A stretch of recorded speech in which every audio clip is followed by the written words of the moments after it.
they're too old for this shit. I mean, actually, I think they really are too old for this shit.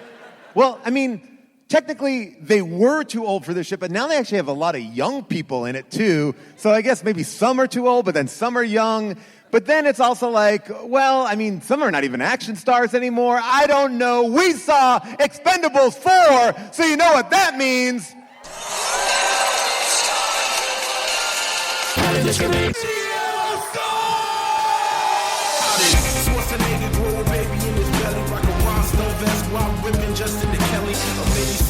Show with Nick Crow and take a boat with speed to hitting cruise control.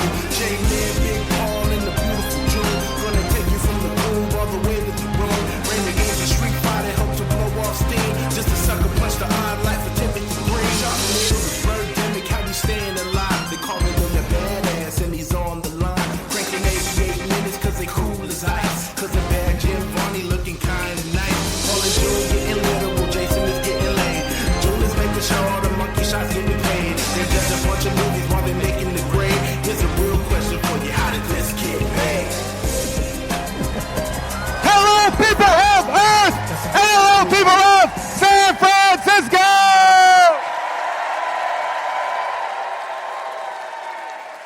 Well, well. It's not often we get a chance to talk about the fourth entry in a series. And it's because most movies that are this bad don't make 4 entries. They're done in 2. But this one came out September 21st, 2023. Tagline to Expend4bles 4, they'll die when they're dead. Now again, I will say, works for Stallone. Everybody else seems pretty young. I guess Dolph Lundgren, maybe he'll die when he's dead. But it's getting younger and younger. One of the cool things about this franchise was they were old action stars, but now they're all young. IMDb calls this film, or they describe this film as, armed with every weapon they can get their hands on. The Expend4bles are the world's last line of defense, and the team that gets called when all other options are off the table. Budget, $100 million. Opening weekend, $8 million. Domestic gross, $16 million. Woof. All right, Expend4bles 4 apparently is the end of the franchise.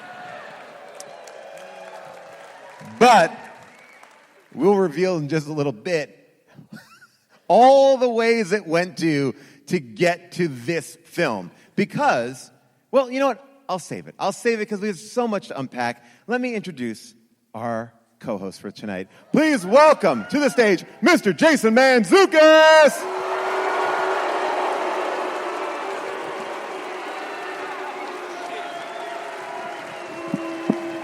What's up, jerks? Let's go! Come on, San Francisco! Here we go! Yeah! Yes! Yes! Let's tear Salesforce Tower to the ground! I don't know what they do, but I know I don't trust it! Jason, Expend4bles 4. Whoa. Have you seen any Expend4bles? Okay, here's what I realized when I started this movie. I've never seen an Expendable in my life. And I'll be honest, after watching 4, I'm still not sure I've seen one. Because I don't know what this was. Here's the thing. This seemed like a longish episode of the A-Team. This is, well, that's not far from what the Expend4bles do. Yeah. The difference is, and I've seen the first 2, Oh, dropped wow. out for 3, came back for 4, is that you would have a lineup of every star imaginable, like That's the what Love Boat. Bruce Willis, Arnold Schwarzenegger, wasn't that? It was a cavalcade of stars. Chuck Norris. It's action stars, some of them who can barely still walk. They just put a gun on them. Wait, who's that? Chuck Norris. Oh, that's Chuck Norris? Chuck Norris, when he came on, face didn't move. Looks like you guys needed some help. Never saw him again. That was it. Oh, Walker. Yeah, so they pull everybody out. Has for Seagal these. ever been in one of these? No. No, Okay. he doesn't get along with these I would guys. like it if he was the villain in one of these. Would be great. Right? Wouldn't that be good? I mean, edit this out. Well, no, we don't have to edit this out. I mean, he's a notorious piece of shit. Right, yeah. That's why I said we don't Let have to me be clear. I'm not saying that because I love Seagal. I like his politics, but here's the thing. No, Paul, I will not agree with that. His politics are reprehensible. His blues guitar is transcendent. Yes. I like Steven Seagal with his Cajun voice and accent, dropping the hits. And his Native American ancestry. Oh, boy. And his Russian citizenship. I mean, a true villain. I heard he just got put in charge of Doge. My friend was the AD who worked with Steven Seagal, and he said that they would choreograph these elaborate fight scenes, and then Seagal would come on set, and he would listen and, you know, touch his goatee, look, and all right, yeah, so I'm going to throw him on this table. Yeah, and then I'm going to walk over here. I'm going to use that pool cue. I'm going to hit him in the head. All right, and I'm going to go over here, and I'm going to flip that guy over the pool table. Yeah. What if I was sitting, and one guy came up to me on the left side, another guy came up to me on the right side, and when I was sitting, I just do one of these, and I knock him out. And they go, well, Steven, you don't want to get up? No. I love it. He just wanted to sit in his seat and punch people. Yeah. That's my left arm's hitting the right guy. Do my yourself right a arm. favor and watch the videos of him doing like martial arts demonstrations in which like fit men run at him and he's just like, and they throw themselves to the ground. The other best Steven Seagal story is him saying to someone in a meeting, I just read the greatest script ever written. And the person goes, whoa, that's incredible. Who wrote it? He goes, I did. Gotta give it up. Gotta give it up. A true monster. A prolific villain. And there's only one name that's synonymous with villain, and that is our other co-host for tonight. Please welcome to the stage, Jessica Sinclair!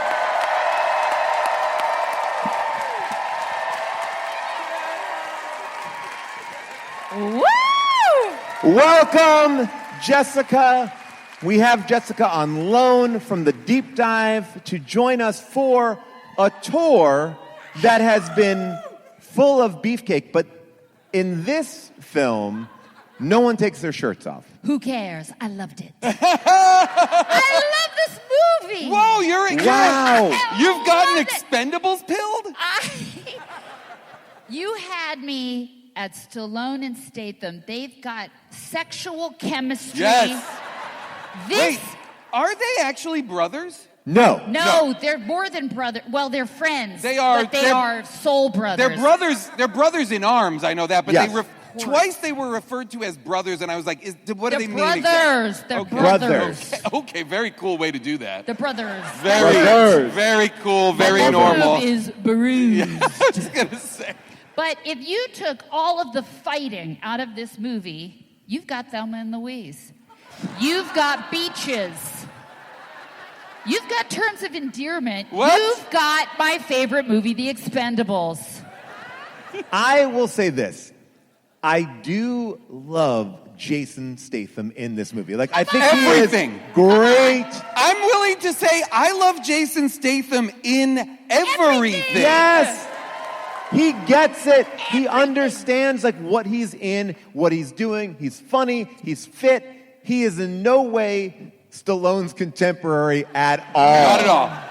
Not at all. all. But he's such a good actor, He's you making- believe they are. He's making everybody else look better. True. Statham's making everybody else look better, and he's also selling his fight scenes better than anybody else. Oh, because Yes. he is actually an action star. That was the except thing. for Tony Jaa, who is like next level. Amazing. And Iko Uwais, who that Yes. guy also. Those scenes are nuts. But Statham, I mean, just hang a whole movie on the guy. By the Hang a way, lot on him. Hang on whatever we can get of his that can be hard. Hang it. Hang a towel on it. wow. Hang whatever you can in it. Oh, okay. Hang me on it. Wow. I love Jason Statham, but I will say, I found his relationship with Megan Fox to be very fulfilling. I liked it. I love it when they were toppling Fulfilling? around. Yeah. I like that tattoo. So did your brother. That's fun. Oh, yeah. Well, okay. Did she fuck his brother? Wait, Maybe. who's his brother? It's not Stallone. Let No. go of that, Well, that here fantasy are of my yours. questions. Let it go. My questions are these, because I think Not Yeah. Stallone. my guess is a substantial amount of plot mechanics in this movie, and maybe I'm just way off base, are predicated on having seen the first 3 movies. I Which, think again, maybe. I have not. I think a few, because there's a lot of new. This is a very new team. I believe, any expendable experts out there, that Megan Fox came in 3. Really? Yes. No. No? She came in 4? Whoa. She's new? What? Whoa, whoa, whoa, whoa, whoa. Whoa, whoa, we whoa, need whoa, we whoa. need a Morgan for Expendables. Is there one person who has an encyclopedic knowledge of Expendables? I wanna- Someone yeah. is very cockily We could have raising their Googled hand. this, by the way. Can we get house lights, please? All right. I'm super curious about this too, because Who is we it? start in their you. relationship so heavily. Oh boy, this guy's coming. This Oh guy's. God, he's approaching! First of all, I looked at this guy. I've been up in the balconies. I've been in the high Yeah, you balconies. do. I've been in the low. But I look at this guy and I go, I trust him. That's a stand-up guy. Yeah. And he's He not looks a like guy. he looks like he works at Salesforce. Yeah. He does. does! He does.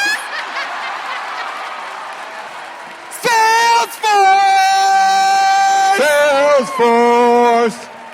So, What is it? What is Salesforce? So it's really about enterprise software, and you got to understand about.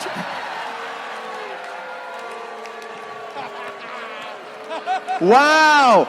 This is Do jokes. not boo I this don't gentleman. get these jokes. We can boo Salesforce, but we do not boo our fellow audience That's members. right. We support each other, okay? We don't support you. No. You support us and each other. Right.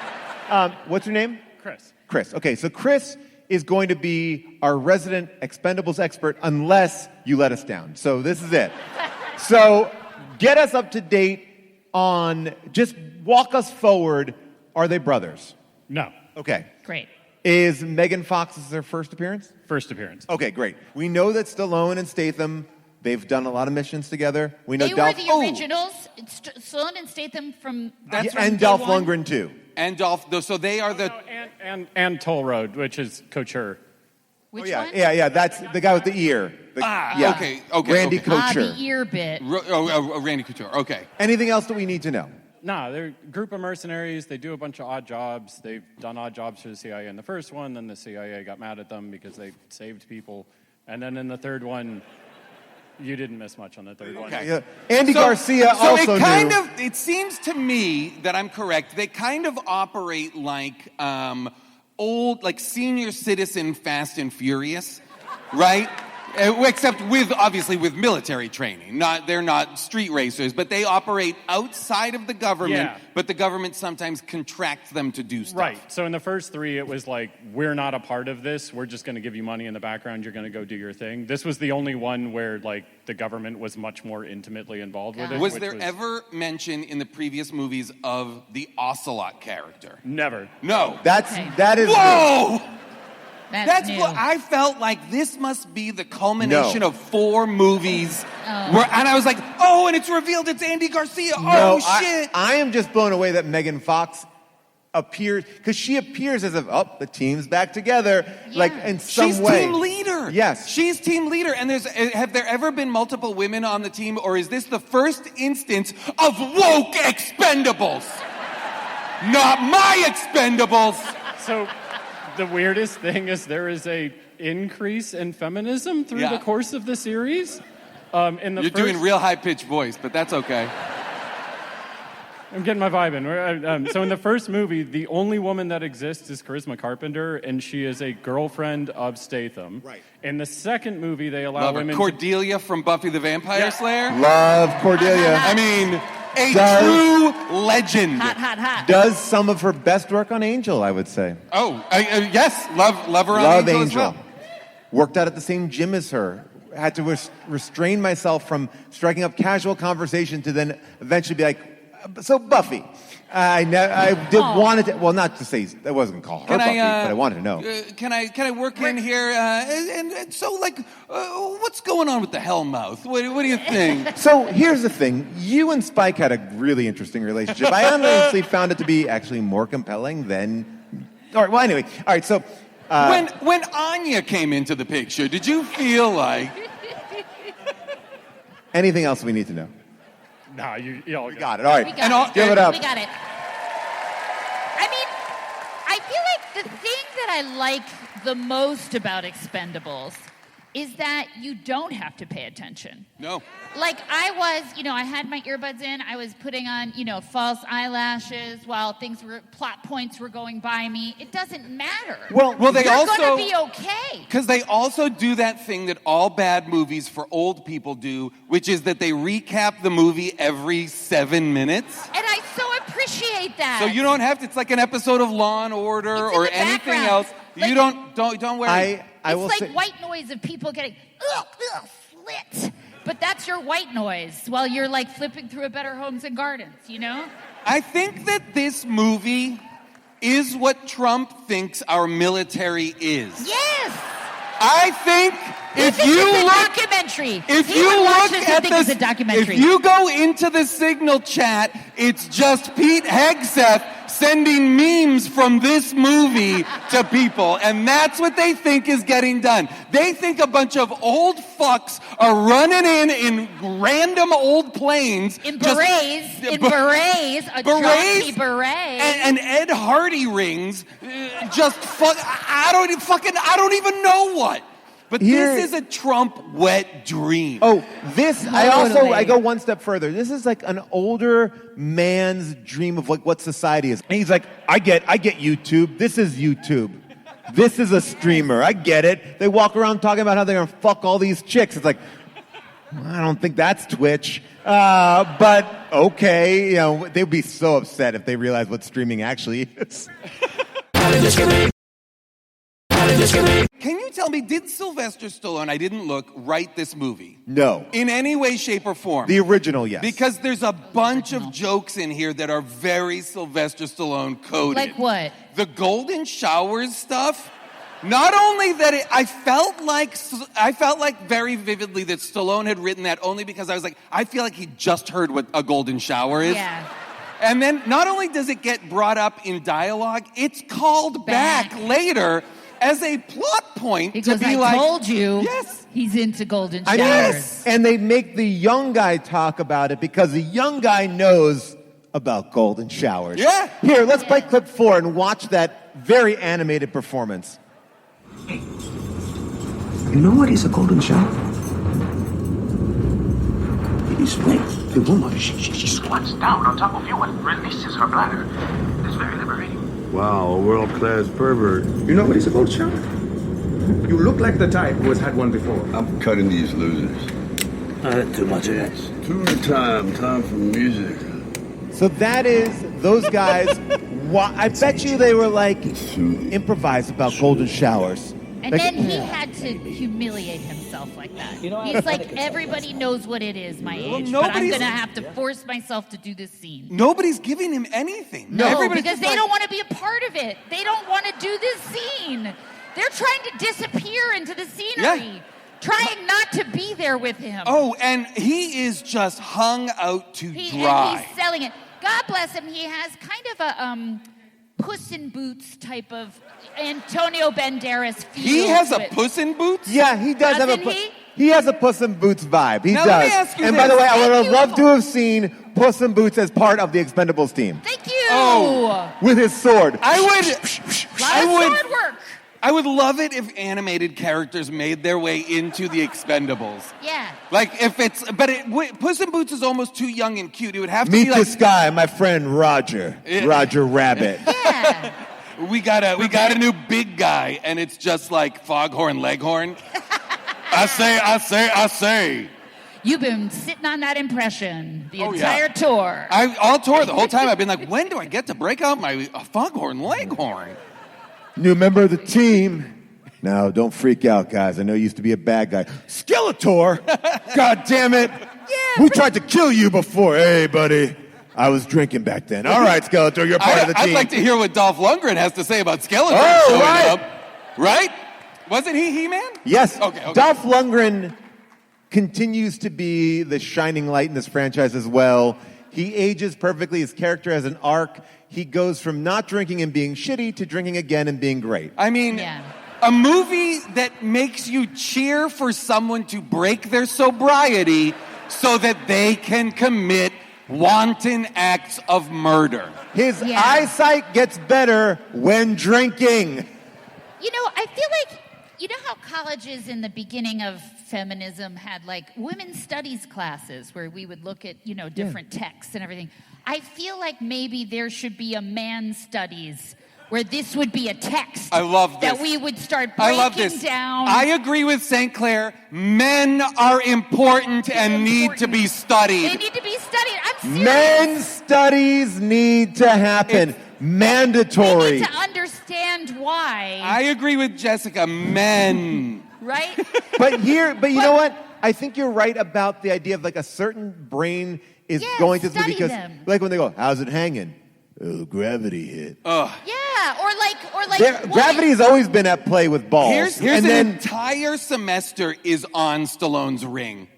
Like, why do men like skull rings? What's up with like everything? By the way, why is his finger that thick? Because we see it. Well, I mean, look, it's on the double dildo. Photo one. It's on a dick. You can't have thin fingers. That's a thick. That's why. The reason is because at the very least your fingers need to be dick size. Now because that's a man. But who was the genius who did just the tip right here? Yeah. That guy's an unsung hero. Yeah, the in the double department. And I love that they were like, we got to spin that bottle around because we can't show that label. We can't show that label. The double-sided dildo is next to a tip jar that says just a tip. But then we see it again. This is in picture 3. This is again. All right, so there it is. So this is a bar where they have a desiccated human hand.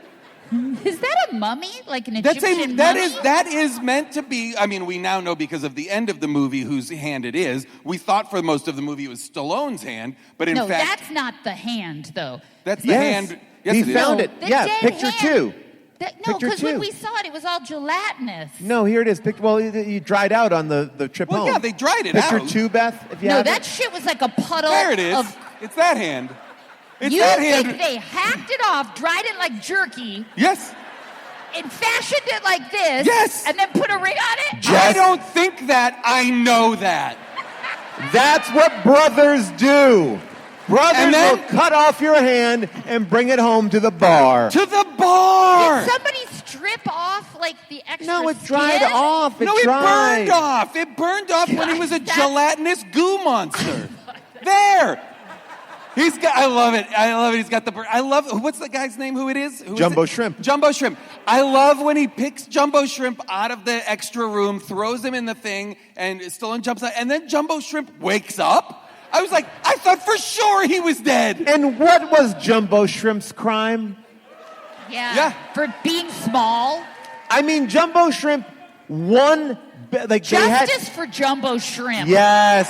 Justice for Jumbo Shrimp. I want to do a whole semester on Jumbo Shrimp. I mean, and how men treat smaller men. All we know about Jumbo Shrimp is that Stallone had a thumb war with Jumbo Shrimp, which Jumbo Shrimp won legitimately. Fair and square. And then he was going to go back there to beat the shit out of him to get it back. And then they beat the shit out of him, and then he kills him. Jumbo Shrimp, not a mercenary, just a guy that likes to drink at the tainted spoke. And it's not bad enough that Statham brass knuckles Jumbo Shrimp's whole crew, just demolishing every jaw in the house. I had a question about brass knuckles, if I may. Yeah. Is it cool to use them without telling the person? Like, I felt like there must be, it seems like kind of a dick move. You gotta tell people, you have to declare brass knuckles before you hit. You think in a bar fight you need to give a heads up as to what you might have? Well, like, is that... I mean, that's is it gentlemanly. fair? I mean, is it fair? I used to fight with rolls of quarters in my hand. Is that true, Paul? That Yeah. is true. Oh. Because Here it was, comes another chapter Wait, of but- sadness. Because you would What get the fuck, Paul? You had rolls of quarters? yeah, to you get bash in? you get a $10 roll of quarters and you put it in your palms, then punch somebody in the That's face. fucked up, Paul. That's so fucked up. and Pennies were cheaper, someone said. Thank and you. Also, not only that, you can do your laundry. Exactly. Boom. But no, I didn't. I wondered because I thought to myself, is it cooler to see Jason Statham actually kick the shit out of them with Right. sans brass knuckles? Yeah. Well, in Just moments, a question. It's for moments street like this. I for agree. the street fighters out there. I know there Oh. are some. In San Francisco, I don't think so. Yeah, we've got a lot of From the- librarians and a lot of from street the- fighters in the audience. We got a lot of Salesforce executives here. Yeah. I don't know that they're fighting in the streets. Well, the way that they fight is with enterprising solutions. No, I've seen a lot of faces out here. A lot of you have been at the Excel Championship. It's pretty cool. Here's the thing I want to say about Statham. He seemingly gets younger with every movie. Like, he looks Yeah. better in 4 than he looked in 1. But you're right. Like, he does fight unfairly. Jumbo Shrimp is killed. But here's the thing that when we landed on the way to the mini golf place today, I did Google and did research to back it up. On the plane that they are flying, that propeller cargo plane, Yeah. from New Orleans to Libya, that is a 30-plus hour flight with multiple stops for gas. That's Sure. a long Yep. At least flight. 7 stops for gas. Yep. So that means that Jumbo Shrimp was in the shitter for 30 hours and no one else in that crew took a piss. Yeah. And on top of that, He's they unconscious. all geared up. They all geared up and then they stayed in that gear for 30 fucking hours. Yeah. They're gonna put on my flak jacket. Wear some PJs, some soft shoes. Like, Yeah. get comfy Get in there. your Skims, baby, because that's a long flight. Yeah, so he was in the bathroom the entire time. Yeah. None of it makes But any again, I didn't think about Jumbo Shrimp. Once we're done with him, I'm on to Because something he's else. not a character in the movie. I'm not worried about him. Honestly, though, Jumbo Shrimp somehow, inexplicably, for someone who is in 2 brief scenes, has more of a footprint in this movie than 50 Cent. Which 50 is Cent. devastating because 50 Cent is so good and good. so fantastic. I think so fantastic that I was like, "Oh, nice, 50 Cent is here," and then he does nothing. The No. coolest thing about 50 Cent is a scene that he's not in, but you think it would be funny if he is in it, which is when they just put his song Yeah. on a truck on this boat That was to cool. attack. I would have loved it if, because come on. It's so nuts to play his song diegetically in the movie. That's crazy. So that he can hear it. I would have loved it if he was in that scene and somebody had been like, "Hey, this is your song." Well, Yeah. that's I would what I love it want. if they were I want it to be like, this is 50 Cent. Like, Yes! do you remember that video? Or if he's behind the thing, spinning his beats or whatever. Look, You sure. know, anything's possible. 50 All Cent else- doesn't spin his own Yes. beats, Jess. You sound like an idiot in San Francisco. I agreed with her. But do you remember that video game? I love this video game. I think it was called like Def Jam. It was like Def Jam meets Mortal Kombat. So it was like all the Def Jam characters would fight. Like that, you could have just said, "Oh yeah, we took that version of 50 Cent and we put him in the Expendables." Like, we don't need reasoning. Oh, he's a SEAL. Who gives a fuck? You could put SEAL in the movie. I would have loved it. I would have loved it if Seal had been in this movie. Or, for you guys, E40. Right? Now- Just ghost riding the whip? I will say the biggest villain in this movie is green screen. Because this entire movie is shot in warehouses, parking lots, and windowless rooms. Yeah. Yep. I mean, a boat. And all outdoor scenes are Yes. green screen. All driving, Well, the all worst green screen moment, and this is going way to the end, and I also think would be great for the men's studies class I'm going to teach, is when Megan Fox, says something like, "What?" And he just goes, "Never mind." And never mind equals I love you. Yeah. Yeah. And that kind of reading in between the lines I love that. is the subtle kind of dialogue that we're meant to unpack. Oh, yeah. And instead of doing that, I'm thinking, is this is the shittiest green screen I've ever seen? I mean, it is like if I went to like the Harry Potter exhibit and I'm like, I'm flying. There is like, and I buy it.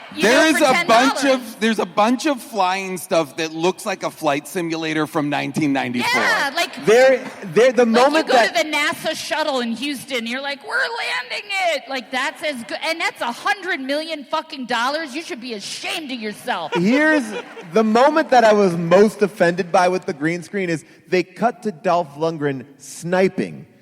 Clearly, he's not in a field. They just put some plants in front of him. Yeah. He's on a green screen. I was like, this is the easiest shot to get. It's a tight on his face. Just put him outside the studio in a bunch of grass. No. We'll buy it. They fucking put him on a green screen. I was like, this is fuck you movie. Like, this is not... Everything feels so cheap. All the visual effects are cheap. All the sets look like something that HGTV just made.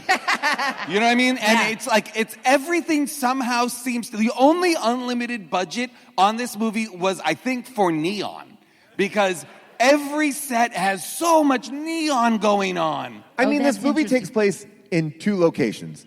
A parking lot in the beginning where the bad guy lives. It looks like, we found this set in Bulgaria, because if you look off to the side of the screen, it's like a main street. And I was like, shit, did they just shoot this on a back lot? And they go, that's the villain's lair. And then the other one is it's the boat. And then the other time it's in the airplane hangar. Like, there really aren't in many locations. They do in this movie the same number of missions, like each component of the mission to find out the thing that would normally take place in Act 1 of another movie. Yeah. This movie, that's the whole movie. So by the end of it, I was like, whoa, shouldn't the movie start now? Yeah. Well, by the way, speaking about the movie starting, one of the things that, and this is a Stallone thing, and I know it, and I have some facts to give you in a second, but the movie opens with this scene where this bad guy's lair is getting compromised, right? Whatever. Fuck that. Then that ends, and then all of a sudden we cut to Stallone putting on his fucking ring, getting on his hog, and leaving. P.S. And I'm like, close up of those jeans. He's cuffing them you're cuffing just like Stallone, baby. He's my style hero. Oh, God, cuff those pants. Cuff those pants. Yeah, he cuffs those pants. I'm telling you. Cuff them up, can't cuff that. All of Stallone's jokes, too, are like, oh, wait, it looks like he's got a dead cat on his head. It's fun. That's funny, right? That's funny, right? Hey, he's got a dead cat on his head. Hey, take a Xanax, and then pretend you're okay. Analyze this. but then he drives off, and you're like, where the opening scene should have been, they should have been hard cut to Statham in that fight. Knock, knock, knock, right? Because it's like, but we have to establish Stallone. Imagine if the cold open had been the mission where Stallone dies. Yeah. That's how the movie should start. That's the inciting incident. We don't need all this gibberish, and that's where I felt like the beginning of the movie was servicing somehow what had happened at the end of the last, so that it makes sense. He's trying to collect everybody and get them back together. Nope, who cares? Apparently, I'm being told none of this is related to the past movies, so I feel fucking burned by this. But then we get this scene that is like, it's like Elizabeth Taylor and Richard Burton. You know, there's 2 power, This is not unspooled. Clip 1 here. This is clip 1. This is the Fox, Megan Fox and Statham. This is tough as a woman to watch. But I thought she came up... These are some tough themes coming out. Okay, take a look. Again, of how men see women. I know that I think it has something to do with comms, but doesn't it look like Stallone is some sort of Frankenstein with 2 bolts in it? Yeah, it does. It does. I'm alive. Can we play clip 1, Beth? Well, whatever is... By the way, the worst shot, terrible shot. Terrible. They don't even shoot on a street. because when they open up the door, No, this is screen. Why would? That's like, hey, bird. Can you pause for a second, Beth? I'm so sorry. Ernest goes to camp. Now, think about it. Think of how long he's been alive. He knows you can't see in. You can't. His job. You can't do that. Why would you look in like that? If anything, go to the side and look in a window. Look in the peephole? First That's of the all, point I would of say the peephole that you can't see in. Yeah. I would say that most people know you can't see in, but he should definitely know because his job is recon and surveillance. They are dog shit. And let me be clear, the Expendables are bad. I know, They're but bad they're so cute. But they are so cute. Except for Statham, every single one of them gets captured immediately on every mission. That's true. That we spend so much of the movie with the Expendables locked in a room going, fuck. The Expendables are trapped in a room and someone's like, piss on it. And they're like, all right, that's a plot point. Yeah. Piss on something to make it open. Yeah. And then, wait a second, and now I'm turning on this movie.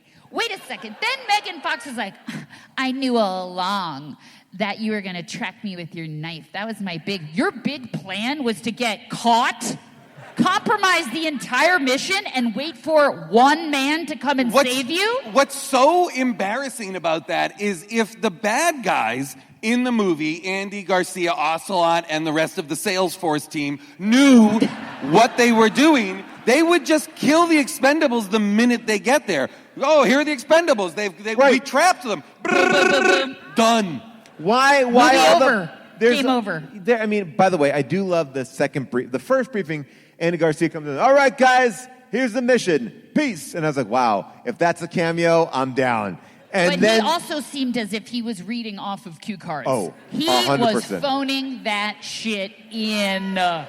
He was like, how do I say this Russian town? Kuraskev. Got it. One take, I'm out. Sorry, guys. Out. Garcia out. By the way, I mean, thank God he's here. Oh, thank I love God it. he's here adding some sort of gravitas to this. But then the second time we see Andy Garcia before he puts on his beret is this moment where he's like, all right, now here's the other mission. Now I'm going to give it to team leader. Megan Fox goes, well, now I'm going to tell you what's up. And then they throw it to this woman who we've never met, and she looks like she came out of Salesforce. And you're like, who is she? And why is she in the secret lair? And why does she even need to be there? Why did 3 people need to say, go here, get this guy, steal the nuke? That was it. Now, was that woman who looked like my Spanish teacher in 7th grade, was she in all the other movies? Is she like the Q or the gray-haired M lady? or whoever that? Yeah. The gray-haired lady? Okay, that looked to me like a Kate McKinnon character. Yes. Yeah. I was like, what is this person up to? And again, in my notes, I'm like, this person must be baked in since the first movie. Yeah, like when you go to Judi Dench in the Bond movies or whatever. But she's not. This is a new character. That's crazy. But by the way, it's like, why do you need 3 people? Though even the writing is fat. It's like, and throw it to this next person. Are they worried that people will get confused or lose interest? Like, we can't have them talk for more than half a page. We'll lose the audience. I mean, in a lot of ways, I am the audience. I am their target audience in that I'm still confused. Well, you're the audience in the sense that you watched the movie. Yeah, that is true. No, but I'm as dumb as the people they're in terms of plot. I'm listening. I really am. I'm simple when it comes to this stuff. I don't really pay attention. Dumb. I'm not paying attention, really. So, and I'm still confused. Yeah. You know what I mean? We're all still confused. Yeah. You are? I'm confused. I'm good. confused, and then I do love, this is clip 10, Andy Garcia going, all right, just in case you didn't know, here's the entire plot. I'll scream act it, one take. Yes. This monologue is worthy of something. Not an Academy Award, though. Clip 10. We don't need that anymore. Christmas! You're like genital warts! Always showing up when you're not wanted and refusing to go away! You got something I need, Marsh. Can you pause it for a second, Beth? I can't understand And anything we're he's screaming. I want to go back and start. I want to go back and start it for a second because I really want you to notice how much Andy Garcia is projecting, screaming, yelling, and then when it cuts to Statham, how he is talking as if the person who needs to hear him is next to him. Okay. It Do it is. again. Can we start it again? Christmas! You're like genital warts! Always showing up when you're not wanted and refusing to go away! You got something I need, Marsh. Come down and get it. I got you figured out that this device right here is the only thing preventing World War III, a conflict that will devastate for many. It'll be insanely profitable for somebody, and that somebody This is crazy to me. And the Expendables will take all the blame. Even Statham's So, like, are you done? enjoy the show. Great. We don't need any more. The amount of he yelled the entire plot. Oh, poor Andy Garcia. I feel like they were like, we just need one that's bigger. And he was like, I'll do it, but don't use it. But I've given you so many that are easier to understand. And this guy, he's supposed to be the big villain, and he's like, And he grabs his dick. And Why here's does he the grab thing. his dick? He's obsessed with it because at a certain point he goes like this. He goes, we talked about like how's it hanging? Gravity. And then he goes, keep him tucked. Keep him tucked. Keep him tucked. Is that something men say to other I've men? never heard anyone say keep him tucked. Is what he says to Statham, I think, at the I end. don't remember that, and I don't care for it. He says, keep him Keep him tucked. tucked. Keep him I'm tucked, glad that you got I that. believe is the Salesforce motto. Salesforce, keep them tucked. Except we all know it's Salesforce, keep them fucked. Yeah, baby. Wait, Now- I was confused. I don't know what they do. When he throws that, he says, Yeah. like, this is the device that could stop The bomb. the bomb, and then, okay. Throws it overboard. I thought he was saying, like, having this is good, like, is valuable. Well, I think that he He's basically What okay. are I can people tell. Oh, yeah, okay, after all right, in great. Do you want me to tell you Yeah. what it is? Yes. So his plan is to start World War III. So it Why? will be profitable for him and the other Musk-type villains, right? Why It's will they him, make money it's off of him, that? It's Salesforce, it's Musk, it's Right. all the billionaires. It's all the billionaires. Yeah. Defund the billionaires. Yeah.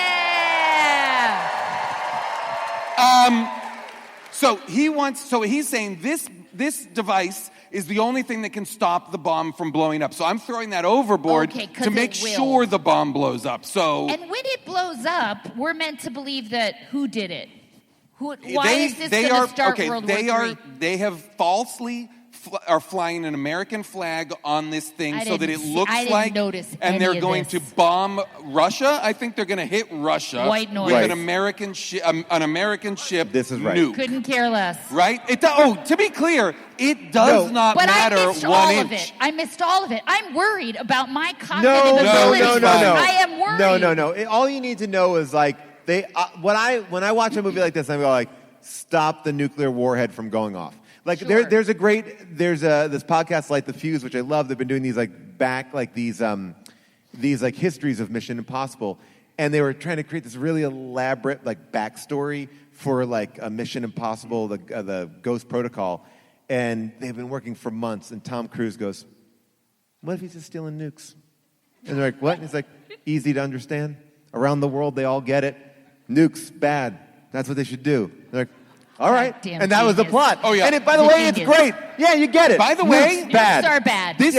These movies are very Mission Impossible coded. Yeah. You know, with like Andy Garcia as the Alec Baldwin as the All this you nonsense. need to know is like, bad guys have nukes. Good guys stop bad guys. Like the Okay, intricacies. They're not getting into global politics. But the movie can't quite cut the things together in the right way because they're cutting tonally between scenes in which, like, Stallone and Statham are joking around in the plane about golden showers and all this stuff, but they're cutting to the scene in Libya where, his name Iko Uwais, right? Yeah, Is Iko Uwais. the guy from The Raid Yeah. and those movies, Salat Master. He is murdering children, women and children in order to get the detonators. That's tough. And I was like, this is hard to cut back and forth between these jokes that Stallone's doing and infanticide We just in Libya. saw a double-headed dildo, and then we watch a child get shot off screen. That's tough.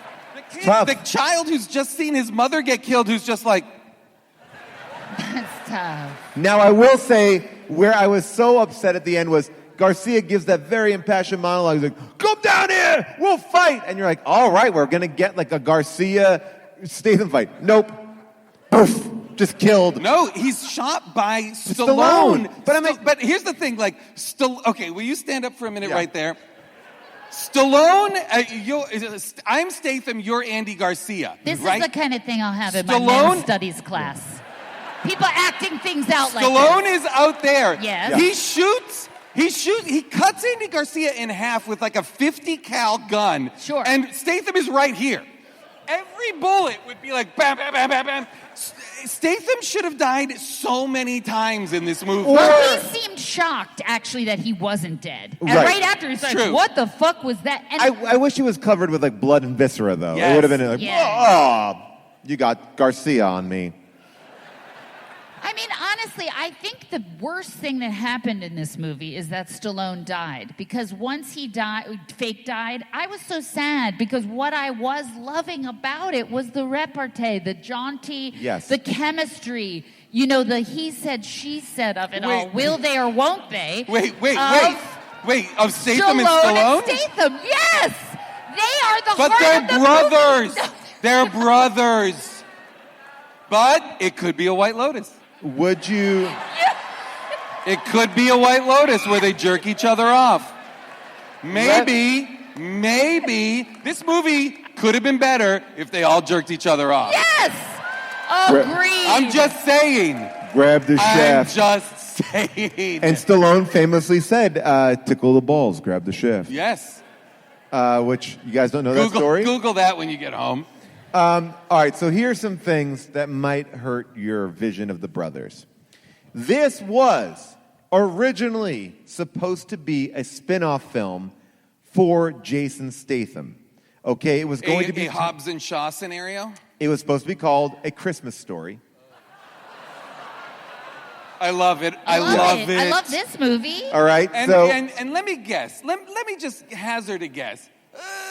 Would Sly let him get away with it? Nope. And I'll tell you how that went down in 1 second. So there were 3 spin-offs. A Christmas Story, The Expend4bles, all female Expendables. Hot. Woke. Expendables is too woke. So it was supposed to feature an all-female cast, but it was shelved because they just decided to add more women to Expendables 4. Right. So well, if we just can put a couple But don't let them actually say or do anything. Yes. And every time they do say something, be like, that is stupid, that dumb bitch. So I loved the martial arts fight where. Ooh, that was hot. Where I don't know what her weapon is called, but that thing was incredible. Her and Tony Jaa teaming up. Nice work. Yeah, loved it. Loved that. So this is the timeline of this film. 2014, Expendables 3 comes out. It is a failure. All right, but producers go, we will return the series to its greatness, and we're going to bring it back to an R rating because Expendables 3 went to PG-13. Oh. So then Stallone goes, in 2016, this is going to be the final film of the series. It's going to come out in 2018. Then in 2017, Stallone leaves the franchise due to creative differences over the script and the direction of the franchise. Then, a year later, Schwarzenegger calls up Stallone and goes, buddy, you gotta go back to the Expendables. Wow. So then Stallone's like, all right, I will. So they hire a new screenwriter, and then they get back the original director, and everything now comes along, but they edge out, or they take the script of Christmas Story, and they put Stallone in it. I see. Bookend him in it. Now, this movie has been plagued with terrible casting problems. Pierce Brosnan stated that he agreed to be the villain. And no one called him back. Wait, what? He Wait, met what? met with the producers, agreed to it, and then no one called him. What? The Expendables movie ghosted Pierce Brosnan? I just got a thing that's a visual, and it's Stallone's phone, and it's just Pierce Brosnan text that just says, "You up?" No reply. Now, I guess the reason why they didn't call him back is because Stallone had his sights on pulling a person out of retirement. And that person, Jack Nicholson. This movie came out in 2023. What? Is this for the Andy Garcia role? Yes. Okay. So I guess Stallone's like, we're going to get Jack back. Jax, at this point, I haven't seen Jack stand up. No. Like, he would end up looking like that gelatinous dude. Just, like, put a bunch of, like, sunglasses on him. I'll be honest, I didn't see many of these dudes stand up. No. This is a mostly sitting movie. Let's be clear. The team of Expendables is 2 hot young women and a bunch of over 80-year-old men. That don't take off their shirts. Thank God. I know. Except for Jason Statham, who does and looks great. So when they I couldn't... love that Jason Statham isn't jacked. Oh, yeah. No, I perfect. love it's that. He's got the It's great hot. body. Also, I know everyone's waiting for me to weigh in on the amount of chest hair that Statham has. And I'm going to say something. I know I said all the hair or none of the hair. But Jason... Perfect amount. Yeah. I noticed that too. Perfect amount. And I even thought to myself, I bet hair and makeup was in there and they just did a light trim.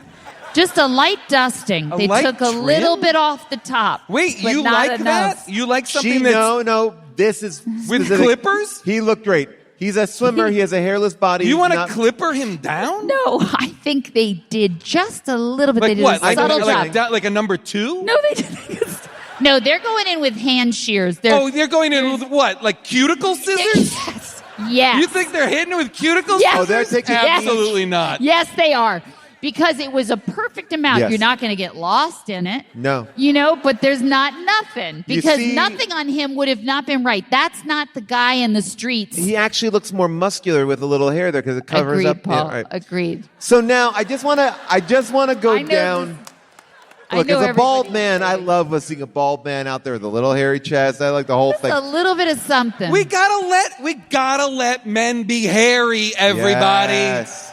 What are we doing? I'd love to take a couple of shears to you. When I'm teaching my Men's masculinity class for the men's study program that Jessica St. Clair specifically started, not my idea, hers, a feminist idea if ever I've heard one, for there to be a men's studies course I want that to I will take be this teaching class. here at Stanford. I am going to sign up for this class. The two of you on either side of the classroom teaching simultaneously. All right, so I just want to go through this list because this list is insane. Yeah. So he wants Jack Nicholson, who, and by the way, God bless, he's an older gentleman. He seemed like he had a hard enough time just saying, ladies and gentlemen, Paul McCartney at the Yeah. SNL 50. I'm glad that he was there. It was awesome. But he's I not don't gonna want be, him in a night shoot. I don't want to put a heavy gun on this man. We don't.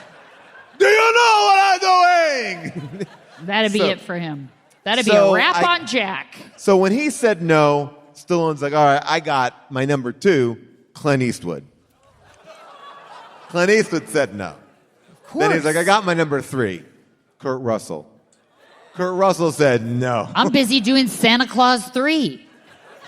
Then he goes, I got my 4th, Carl Weathers. Carl Great. Weathers says no. Oh, that's a bummer. Then he goes to Jackie Chan. Jackie Great. Chan says no. Wow. Wow. Then The Rock says, I'll play the villain. Because he says yes to everything. Rock? And then Ron Perlman's like, I'll be the villain in this. But instead, Stallone goes to his friend Hulk Hogan. Hulk Hogan? Hulk Hogan. Hulk Hogan? Hogan? Who's Hulk Hogan? Hulk Hogan. So then he's in talks to play the villain. Wait, the owner of Gawker? And then he falls out. But then Jean-Claude Van Damme says, well, I'll come back and play... Has he already been in it? Yes. Oh. I'll come back and play my twin brother. Fuck yeah. The only answer should have been yes. So 1,000 times yes. And the first movie, I believe his name is Claude Villain, and he pitched a character called Gene Villain. He gets it. That's he cute. gets it. That's cute. I mean, to be clear, he doesn't get it. And then, of course, Andy Garcia. They must have Thank backed God. up a truck of money to Andy Garcia. I'm serious. I For mean, him to say yes to this. I'm Thank surprised God. we weren't asked to be villains by I this know. point. But all the people that they said no to. But it also is odd because Pierce Brosnan wouldn't make sense. I guess you would be like, well, he's British. Like, could he be in, like, it seems very much like Americans want Yeah. to start World War III. So that would also make Jackie Chan a little suspect. Like, Yeah, you'd have to would. rejigger the entire plot. My guess is that they didn't even have a script at this point. Yeah. They were just trying to lock in as many with old all people as they could. With all Expendables, what they do is they find an old script and they just slap Expendables on it. So I heard Hume Cronin was in for a while. this script was originally titled High Value Target, and I mean, it's so crazy. It was a script that Millennium Films found. They go, this is a movie for Jason Statham called High Value Target. Then it becomes, no, we'll make it a spin-off of Expendables with Jason Statham. Then they're like, no, actually we'll just make it Expendables 4 with the entire team. But yet none of the plot or story changed from High Value Target. The first. That's crazy. So it's like, it is bargain bin filmmaking. Oh, it is, and it's so cheap. So did you earlier, before we came out, did I hear you say the budget was $100 million? $100 million. Yeah. That's just, I think that's all an the stars. That's all explosion. actors. That's All all actors. actors' fees. Do 'Cause you it's- think? it's Or maybe no- it's all the explosions. No, it's all actors' fees because it's not on the screen. There's a Stallone lot is of definitely experience. getting 20 plus. Easy. Easy. Well, Statham that's why has- he's putting himself in the movie, because Yeah. he needs that payday. Well, I do want to, before we go out to the audience, we'll go out there in a second. I do want to see when Statham, I think, does a nod to his own character in The Transporter when he plays a private security guard for a streamer. This is a crazy This movie. is insane. Clip 6. What's up, motherfuckers? I'm here at my no-lip pad live streaming to you at home. This is the Bringing part he a little wanted Jack summing, Nicholson for. summing into your pathetic little lives. Oh, look at these no-lip bitches. Which one? No. Which two am I gonna fuck after? Oi, have some respect for the ladies. I am live streaming here? You guys believe this shit? Look at this guy. Who does this motherfucker think he is? Oh, respect the ladies. Pause it for 1 second. What I got obsessed with was watching the comments. Someone goes, Bet he's he- hot. And then someone looked, I bet he has a big dick. I mean, they put an eggplant emoji there. Like, Do you know there was a moment where they were like, holy shit, you know what we can do? We can put the chat. We can just put stuff. We can put jokes in here. It's like, what are you talking about? How about golden showers? More I like that golden showers. Diego Silva wrote, who dat? All right, continue this if we can. Get off my balls. Do you know how much money I make off this? I think I'm pregnant. God damn, he's hot. Respect. My favorite Wow. part, though, is later in the movie when Statham gets onto the pirate boat that is across the world from this scene. The pirates are watching this video. Yeah. What a missed opportunity for him to go kick their asses, and they'd be like, "Whoa, whoa, it's the guy." I also like that the logic there is that, well, you know, it was in America, it was live, but you know, and where they are at, it's different times. Yeah. Streaming is different. You know, it doesn't do the whole thing. And I did love that boat seemingly was filled with, what, 100,000 people? Yeah. Yeah. That all hid perfectly? Yeah. For when, I mean, they have a motorcycle chase on a boat. On a The boat. question I had. In a way that's like cat and mouse. Yeah, but They're why? hiding. Why would a boat like that have so many motorcycles? Also, why in order to get through a boat, you have to go through doors that are sealable. Yeah, like a porthole. Yeah. But when he goes up to the row of motorcycles, it literally looked like a city bike. Like when you would put your credit card in. I was like, why? Why a fleet of motorcycles that's what was so in the weird. ocean? Just a bunch of bird scooters. Yeah. But you know what?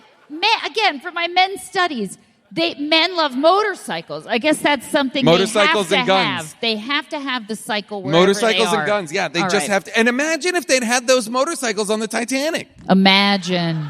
Jack and Rose could have been like.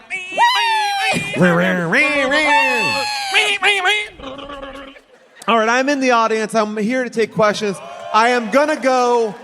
Oh, wait a second. I forgot my most important thing. Hold on. This is going to be worth it. Oh, this is totally worth it. Oh, man. The other night, I was gifted Gerard Butler's shirt from Den of Thieves 2. It's so hot on you. It's the real shirt from the real movie. shirt from the movie. So hot on you, Paul. And I only enter the audience in my Gerard Butler Big Nick shirt. Still smells like him, right? Den of Thieves 2, Pantera. I'm not going to make it. I mean, if you want, smell how good it Yeah, smells. I'll smell it. I'll give it a smell. That's vintage Gerard. Vintage Jerry. It smells like Scotland. Yeah, the peat. All right, I'm putting you on the spot. What is your name? Megan. Okay, Megan, do you have a question? So my question is, after Stallone dies, I thought it was so weird that Statham's first activity was to delete him out of his phone. Oh my God. Yeah. You're right. Most people don't ever delete that person. Here's what I'll say. This will be covered in one of my men's classes. Yes. Because you gotta be ruthless. It's going to be about grief. Men in grief. Men in grief and how we can't handle our friends' deaths, how we can't handle our emotions. Yes. I have a person that I know who passed. I was not very close with them. And every time I've gone and seen their name, I think, oh, I should delete that. But I'm like, no, I can't. It's disrespectful. That's exactly This is his right. brother. He's like, think, got to save those files. I mean, like, you wouldn't ever want to go and look at that chat you had or look at the pictures that have been shared in there. That's it. Nothing. Nope. Done. Goodbye. Stallone is just sending him gifts of like golden showers. Yeah, just piss Eggplant memes. emojis. When Stallone finally figured out how he could do a GIF. Wait a minute. Eggplant means what? Eggplant means what? You heard about this eggplant thing? Whoa. It's the cat. The cat's birthday is today, and the cat's very excited about this cake. All right, yes. You have a question. What's your name? Thomas. All right, Thomas. What's your question? Can Jason Statham see satellites? All right. I'm inclined to think he can. Like, I would let him. Yeah. I think because he is a drinker, we've seen that drinking does improve your eyesight. So maybe he could see, if he has like bionic sight. Yeah. What's her name? What's her question? My name is Soraya. I just have a comment, but the guy who was talking about the golden shower that you guys were talking about was like Puss in Boots. Yeah. Was supposed to be Antonio Banderas' son from the third movie. Oh. What? Wow. So he's literal. Now So it all makes sense. It's purposeful. Wow. It's purposeful that he has that vibe. Okay, great call. Okay, great. See? Excellent work. That's how it's done. That's how it's done. See, Everybody- simple Google we could have done, but we didn't. All right. I saw you from across the way. What do you got? I see the paper's up. Hi, how are you? Hi, I'm Jenny. Hi. Hi, Jenny. What SEAL team unit were you in? SEAL Team 6, SEAL Team 8? All right, so what's your question? Two things, if I may. If not, it's cool. Go for it. Let's agree to one. Okay. And then we'll see where we are at. Okay. So in the beginning, when Megan Fox and Statham are going to bone, she's fully dressed. And then he's going to go down on her. And then they look over at the negligee. So then she gets fully naked. And then when they go to the bed scene, now she's in the negligee. So to have sex, she got fully naked and then took the time to put the negligee on. Well, because he's like, do me a favor, and she's like, go down on me first, and then I'll get dressed up for you. He requests the negligee. Yeah. He stops what's happening to be like, hang on. Do an old soldier a favor. Yeah. She says, eat me out first. Then they must have, made a sandwich while she goes and puts the negligee on. Also, this is just me, my personal, I'm not trying to yuck anybody's yums. Sure. I don't need a negligee. I know. I'm you not don't. interested in a negligee. I thought she looked great. She looks great. I'm just saying, but you're at saying that you don't want... point, I'm like, let's get you out of all clothes. But can I tell you why? He's Christmas. He likes his presents gift wrapped. That's right. Oh, good one, Paul. And I also want to say, Jess, your recall for certain lines in this movie is really blowing me away. I know. I feel like this movie is part of me now, and not in a good way. This tour has changed you. Oh, for sure. I'm straight up losing my fucking mind. All right. I think you did good enough to get a second question. What do you got? Thank you. Second is, I don't know his name, but the Thailand boat captain guy. They went to the effort to ADR all of his lines, but you still can't understand a single one. This is kind of the issue I've noticed sometimes that happens. I don't know why. Did you guys check that out? Yeah, I feel like Tony Jaa and Aiko, right? They had lines to deliver that they just couldn't get through, and the movie should have helped them with that. Like, I feel like the movie hung them out to dry. Yeah, it's like, do this monologue. I was also curious as to why, when we see Daisha, that's his character's name, right? When he comes back to help, I know. I don't know. She has it in her notes. I do have some... That's Tony Jaa. I don't know why that guy's name... the Thai warrior. I don't know why that guy's name is Toll Road, but Daisha... Wait, Toll Road or Toblerone? My Expend4bles name, if I can get in one of these movies, is Toblerone. No, they would call you like falafel or some fucking... Wow. They'd be like, what's up, hummus? What's up, shawarma? Wow. Yeah! Wow. What's up, shawarma? She has None lost of her these mind. are Greek dishes. Souvlaki. What's up, spanakopita? This is racism. What's up, spanakopita? This is racism. Welcome to New America, Jason. Wow. This is. Wait, I just got a text. You're in the cabinet? You're replacing Stefanik? Oh my Stuff it, feta. Yeah. Okay, yes, your name, your question. Oh, hey, my name is Lauren. Hi, I was wanting to go back to the Andy Garcia monologue of nonsense where he is yelling at Jason Statham and he accuses him of having genital warts. And no one ever brought that up. Did you hear that? Well, he said he's like genital warts. Yeah, he's saying you're like... You keep coming back.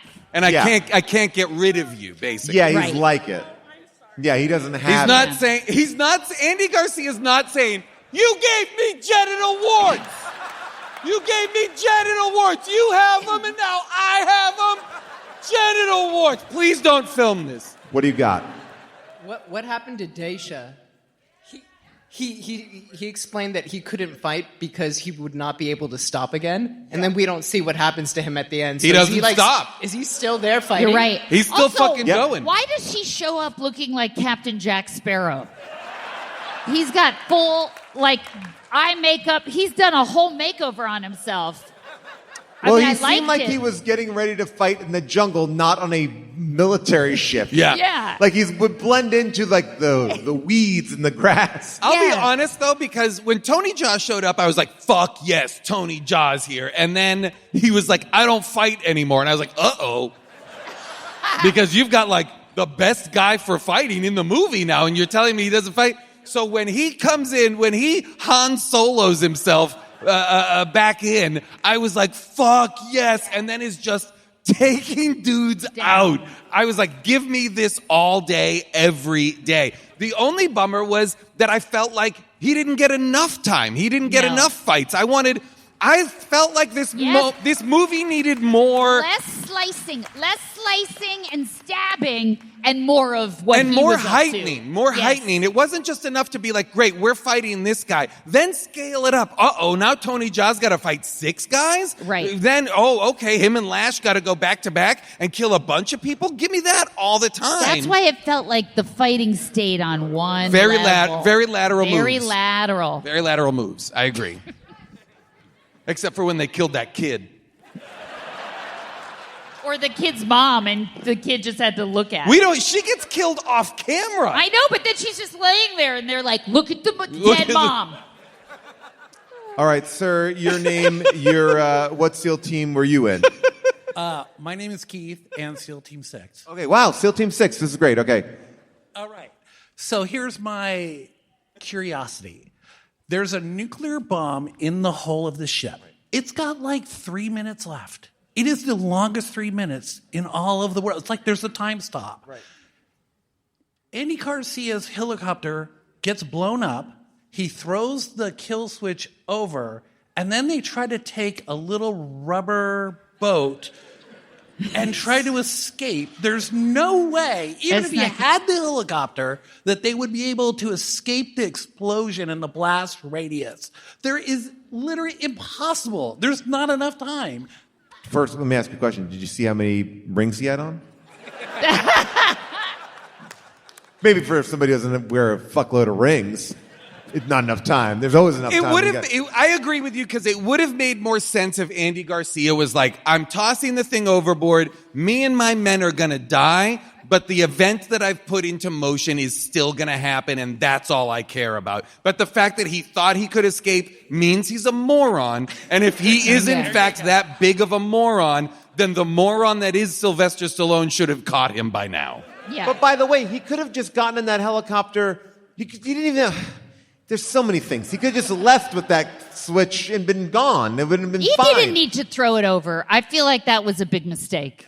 And even more so, Sylvester Stallone shoots the boat to sink it. There's 30 seconds left on the timer. There is no way that it sinks that...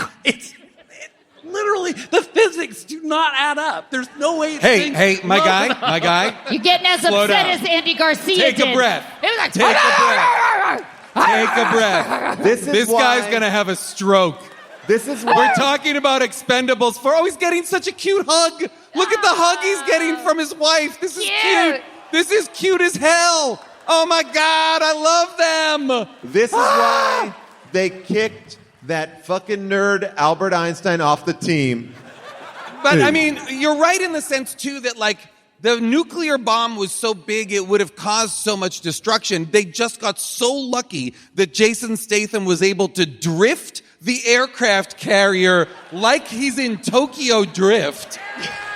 He drifts an aircraft carrier until it turns all the way around and then hits it. Like there's a phrase like you can't turn an aircraft carrier around fast, right? Yeah. That famous phrase. What? That old chestnut. What is the phrase? I think it's just a theory. That you can't, like the Titanic couldn't turn that fast. 1 degree. Yeah. Okay. All right. Wait a second. Hang on, Paul. What? What did you have to say? 1 degree, you know. I just hear you behind me going, 1 degree. Yeah, but like you're just cooked. You're just doing free jazz. We broke Jess. This is like a Ken Nordine album. Like, what's up, man? Jess is so broken by this tour that she went to the airport in Los Angeles today without a ticket because she forgot to buy one. No, you're wrong. She bought one for May. Guys, She'll be here in May 1st. Jessica St. Clair, right here. Your one-man show. Men matter. I bought a ticket for a flight that was leaving 25 minutes later, and they wouldn't let me on. And the woman goes, "Well, mostly the people who do that are, people who want to blow up planes." Me. They say me. It's me. You can say it. I know what you're thinking. It's it's falafel next to you. I want Jess and the Expend4bles. Good old Baba Ganoush. Hey, Baba Ganoush! Hey, at least it's got the eggplant. All right. Oh, my goodness. All right. Well, clearly we had opinions about this movie, but there are people out there with a different opinion. It is now time for Second Opinions. Hi, I'm Shauna. Dead man roasted in a burning plane. Megan Fox in sexy clothes. Machine guns on bikes and some crazy knife fights. Jason Statham, 5 stars. Yes! Great job. That's how it's done. Beautiful. That's how it's done, Frisco. Beautiful. Expend4bles 4 on Amazon. 12,000 reviews. Wow. Okay. That's depressing. I will tell you that we've done this show multiple times. I could get 1,000, get 100, 12,000. 66% are 5-star reviews. What's so crazy is that doesn't jibe with what it made at all. No, because people are waiting Yeah. to watch it at home. Like Mr. Ammo. Mr. Ammo writes, well, Sylvester Stallone is getting pretty old, but in this movie he carries a pretty heavy gun. Or at least in part of the movie. I don't want to be the spoiler, so I'm not going to tell you, but I was really impressed with this one. I think this is the best out of all of them. Having that cast around him, especially Jason Statham, man, and of course, 50 Cent plays a bad, bad man. So get the popcorn, sit down, and have a drink ready. It's action from beginning to end. 5 stars. Wow. Title, 5 stars on the Expend4bles? Why? Seems like he's questioning himself. Now, this one is odd. From Harold Gertzinger. I enjoyed it, but I'm a big Denzel Washington fan. What? He went a little John Wick on this one. LOL. 5 stars. Wait, this think- person thinks they're reviewing The Equalizer. Yes. That's it. Poor thing. By the way, and they're right, The Equalizer movies are incredible. They're so good. Incredible. Poor thing. But he does go a little John Wick. Sherry Cooper writes, Oh, and female voice. Coop. once again, this was a great gift idea for my husband. Uh-oh. 5 stars. Once again. Once again, So- Agree. how many Expend4bles 4 DVDs years? does he have? 4 years in a row. Now, every now and then we look at the 1-star reviews. There's only 4% that are 1 star. And I wanted to read this one here because I'll just read the middle of it from Scott A. I can't take women seriously as badass chicks if they're dressing like they're going to go out on a date to impress a whole restaurant.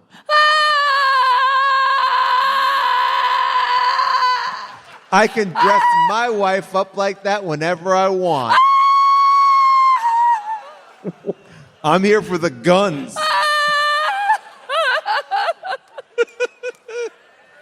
Now, I'm a little gun shy, no pun intended. But I would gladly chuck more money at number 5, no questions asked. 1 star. Yes. This guy is saying it's too woke. My heart weeps for us. And that's I also like he says I can dress my wife up like that too. To impress a whole restaurant. That's what I think. When I'm putting on my clothes, I go, restaurant, get a load of me. The whole restaurant. Everyone at Olive Garden's going to be like, who is that piece of tush? Yeah. Piece of tush? I'll get those twice-baked, Ugh. loaded tater skins with the side of my ass. Jason, Get Jessica, a load of those twice-baked tato skins. Jason, Jessica, anything you want to add? Anything we might have missed? Do you recommend this I was movie? thrilled when Jason Statham found a tactical hatchet. That was hot. I was like, are you fucking kidding? Yeah. So good. And then he has it on his back for like 3 different fights and doesn't use it even when he gets disarmed. He gets disarmed and doesn't just go, bam! And then he finally does, and it's just one move. And I was like, boring. He could have used the tactical hatchet the whole time. And in fact, he should have had 2. You know? Right. Yeah. That would have been awesome. Like the raid. Yes, I would have loved that.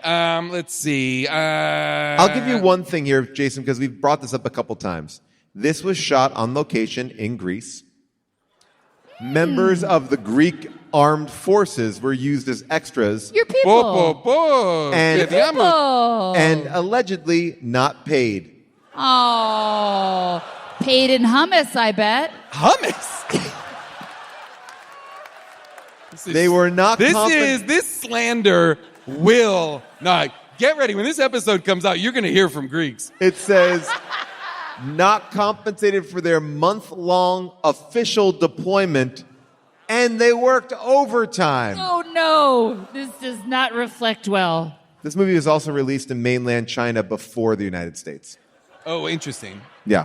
Where do we have how much it made there? Because I bet I bet internationally this movie made a lot of money. All right, so in the United States, it made $16 million. Yeah. Worldwide, $51 million. Oh, okay, so still not great. Yeah. Still not making back Still not that great budget. for that. Yeah.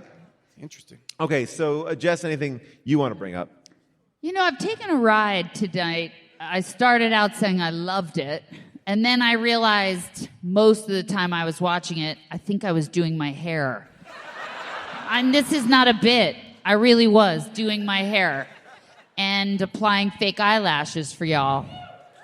Trying to You're impress welcome. the entire restaurant, I bet? I'm trying to impress the entire restaurant. So now that I've heard this discussion of the film, I'm really going to question me saying I loved it in the very beginning. I think it is a piece of shit.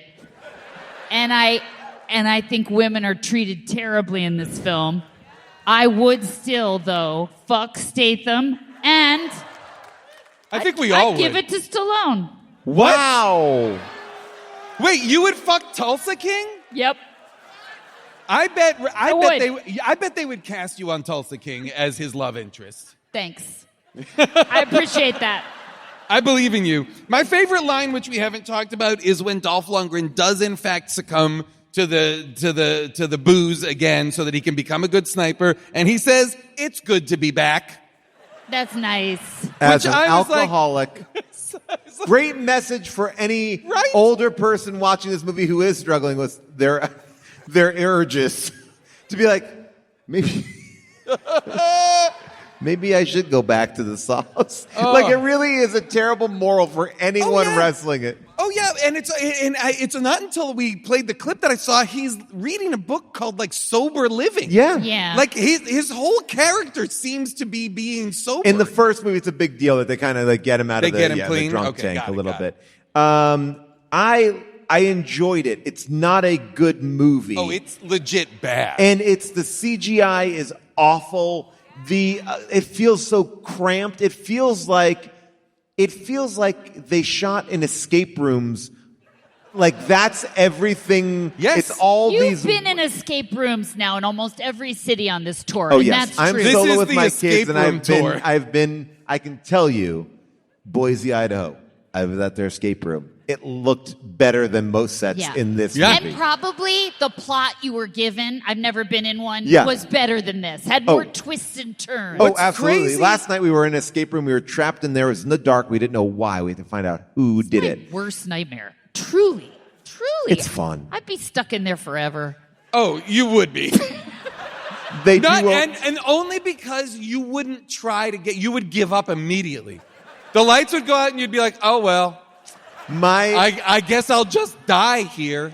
My youngest son did say in the middle of the one yesterday, I'm tired. Can I lay down? And I was like, you can. They've been on the road. Please God do not bless let them. your children lay down on escape room floors. I gotta be telling you, don't do it.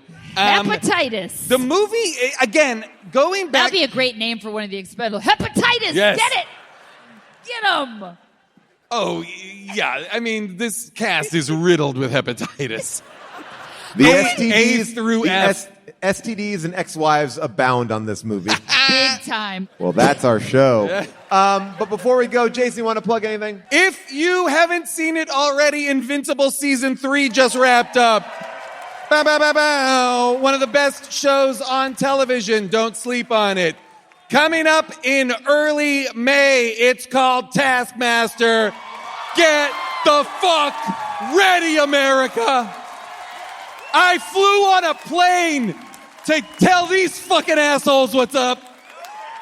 Also, it's coming to an end, guys. They won't let me fuck pillows anymore. Big Mouth Season 8. May 20 something. Get ready. It's all done and it's a great season. So those are my plugs. And I'll also plug local band Deaf Heaven has a new record. Why not support them? And also, while we're at it, let's support the Aquarius music documentary. I found it at Aquarius Records. It's about an incredible San Francisco record store, Aquarius Records. R.I.P. a legend. If you haven't already, please check out the deep dive that I host with our queen, June Diane Raphael. And if you would like to join us at the Deep Dive Academy of Significance, we would love to have you. Our accreditation is pending, but the doors of enrollment are open. Go to thedeepdiveacademy.com. And if you'd like to become a better small talker, I wrote an audiobook. It's great. Called The Art of Small Talk with Casey Wilson, and it has great interviews with Amy Poehler, Tony Hale. It's great. My dad. Your dad is fantastic. Every week on YouTube, I have a new show with Rob Hubel called The Dark Web. We are finding the weirdest shit online. We are ordering things from Temu. It's weird, it's fun, and they are bite-sized episodes. They're only 20 minutes long. We found out yesterday 60% of our viewers are watching on TVs. What? I thought they would be watching on phones or computers. What's it on? YouTube. Yeah. My book, Joyful Recollections of Trauma, I talked about that. That's available. You go to the website, I can personalize it for you. Big thanks to our tour manager, Beth, who's been amazing. Give it up for Beth! So great. Give it up for Jason Manzoukas, Jessica St. Clair, I am Paul Scheer. Thank you, San Francisco. We will be back. Eat shit, San Francisco. Thank you, San Francisco. Wow, what a fun show. I love having Sinclair in the June seat. We had such a great time at the Masonic. I want to give a big shout out to their entire staff and our tour manager, Beth. If you want to own the shirt that we designed for this show, and it's a good one, it is the Salesforce Tower with Stallone's skull ring around it. Just head on over to hdtgm.com and click on the merch button. You can get this shirt as a sticker, as a mug.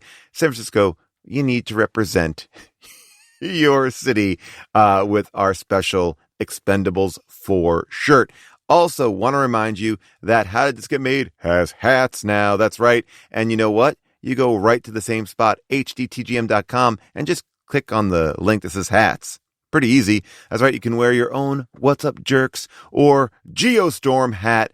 And we have a sale right now, 25% off all Geostorm, What's Up Jerks, and classic How Did This Get Made hats if you go over to hdtgm.com, hit hats, and put in jerks at checkout.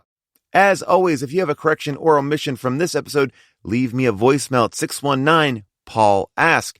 And if you're maybe a little shy for that, well, you can write a comment on our Discord at discord.gg/hdtgm.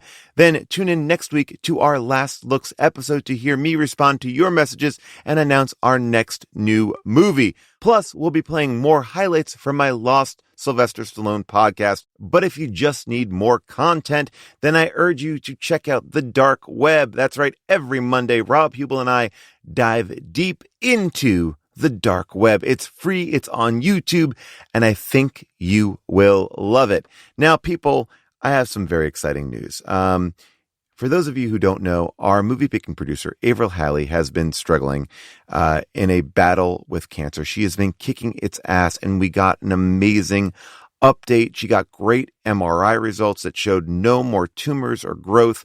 So I just wanted to say thank you so much to everybody who reached out to her, sent her positive vibes.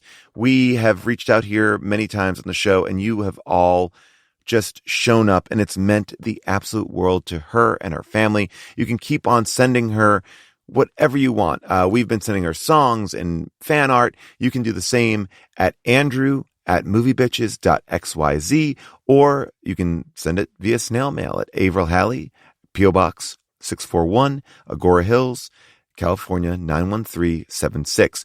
Nothing perishable or scented, please. And remember, if you listen on Apple Podcasts or Spotify, please make sure you are subscribed to our feed and have automatic downloads turned on in the show settings. It helps us. It really, really does. And last but not least, tell your friends about How Did This Get Made? Yeah, we didn't make the Times 100 greatest podcasts of all time. For shame. There's a couple on there that was a little questionable. Some that just came out. But you know what? It won't stop us. 15 years in, and we're still going to take your recommendations over damn Time magazines. Anyway, a big thank you to everybody who works on this show. There's so many people, but let me talk about the ones that matter the most. Scott Sani, Molly Reynolds, our movie-picking producer, Avril Halley, and our engineer, Casey Holford. They bring this show to you every single week. That's all I got, people. Hope you're having a stellar Stallone summer, and we'll see you next week on Last Looks. Bye for now. How did this get made?